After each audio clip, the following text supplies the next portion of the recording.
توی دنیا هتل‌های عجیب غریب زیادی وجود داره، اما میدونستید ایران هم کلی از این هتل‌های عجیب غریب داره؟ از کاروانسرا و غار گرفته تا خونه‌های اسکیمویی و خونه‌های روی آب. همین الان این پست رو لایک کنید و با آفرهوم همراه باشید.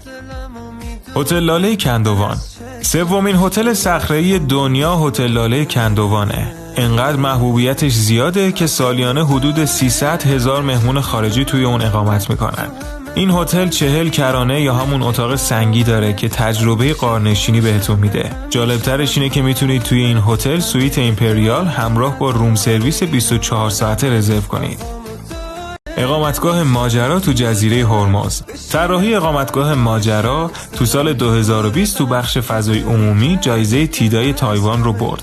اتاقهای اینجا کلبه‌های گنبدی شکل رنگارنگیه که داخلشون هم مثل بیرونشون رنگارنگه و تمامی امکانات رفاهی رو به صورت کامل دارن. هتل عباسی اصفهان، قدیمی ترین مهمانسرای زنده دنیا تو اصفهانه. نقاشی‌های دیواری و دیوارهای سبک طلاکوب تو اکثر اتاقای این مجموعه دیده میشه.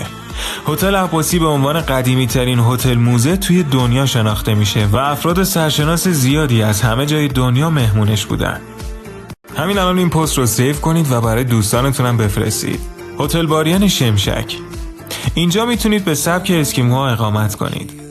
این هتل تو سال 2012 برنده جایزه بین‌المللی معماری شیکاگو شد.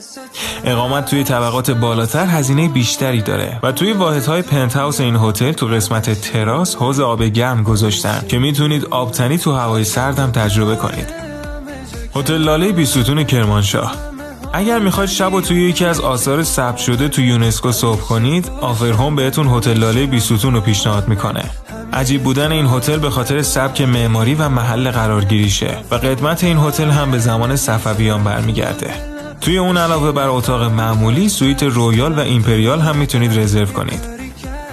هتل تورنج کیش، هتل تورنج کیش یکی از عجیب ترین هتل‌های ایرانه. اتاقهای اون روی پایه‌های چوبی روی آبه و چینش این اتاقها از بالا روی آبهای ساحلی خلیج فارس طرح تورنجه. توی هیچ جای ایران نمیتونید تو هتلی اقامت کنید که قسمتی از کفش شیشه‌ای باشه و بتونید شاهد آب زلال و حرکات موجودات زنده توی آب باشید.